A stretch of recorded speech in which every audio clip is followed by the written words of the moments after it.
Glória a Deus. Meus irmãos, a paz seja Deus, amém? Abra comigo sua Bíblia em 1 Samuel, capítulo 16, versículo de número 13. Diz assim: Então Samuel tomou o vaso do azeite e ungiu-o no meio dos seus irmãos. E desde aquele dia em diante, o Espírito do Senhor se apoderou de Davi. Então Samuel se levantou e tornou-se a Ramá. A Bíblia diz que chegou um período em que Saul estava sentado no trono. Diz a história que Saul vai reinar durante 40 anos por Israel. Mas a Bíblia diz em 1 Samuel capítulo 13, versículo 13 e 14, que chegou um período em que o rei Saul deixou de obedecer à voz de Deus.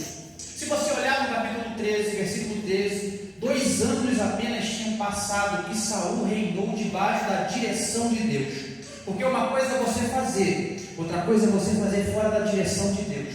Porque debaixo da direção, tudo que você faz dá certo, prospera. O lugar que é inóspito passa a prosperar porque você está debaixo da direção. E a Bíblia diz que o rei Saul resolve desobedecer a Deus e fazer a sua própria vontade.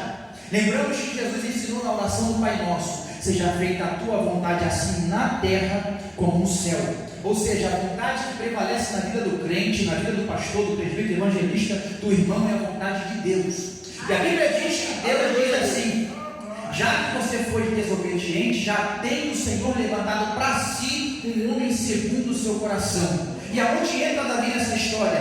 Davi é aquele que Deus separa para uma grande obra dentro de uma obediência. Lembrando que você pode até ser alguma coisa diante dos homens, mas se você for desobediente diante de Deus, tudo que você fez fica para trás, não vale nada, não serve para nada. Mas a obediência é melhor do que o sacrifício, porque a Bíblia diz que não adianta não obedecer e sacrificar um sacrifício de tolo. E nós vemos na atualidade tanta gente sacrificando o sacrifício de tolo que Deus não recebe, que Deus não aceita. Tem gente perdendo tempo na casa de Deus, e Deus me trouxe nessa manhã para dizer para você: está na hora de você colocar tudo no seu devido lugar, obedecer a Ele. Aleluia! Se quiser, Deus levanta alguém melhor, mais capacitado, que não fala tão bem quanto você, mas é obediente à palavra de Deus. No capítulo 16 vai dizer que Samuel é levantado para ungir Davi como rei, mas havia um homem sentado no trono, porque quando Deus entrega para Davi o reino, Saul ainda tinha 38 anos para reinar. Mas por que Deus fez isso? É um período de preparação, porque Deus nunca vai entregar nada para ninguém sem antes preparar ele. Porque quando você pega uma coisa sem estar preparado, Deus dá hoje e você desperdiça amanhã. É por isso que Ele te prova para te aprovar. Aleluia! Para fazer você passar pela prova aprovado.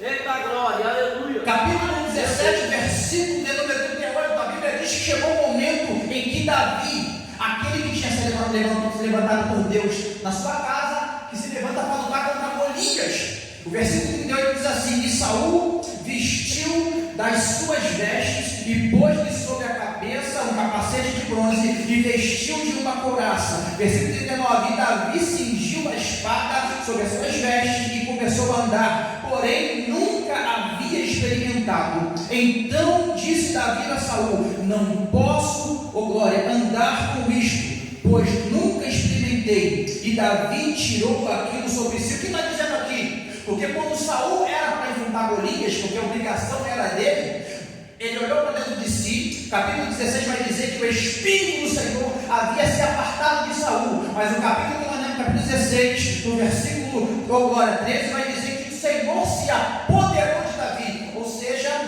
você pode ter reino, você pode ter exército, você pode ter carteira, você pode ser conhecido, mas se não tem a presença, nada vai servir.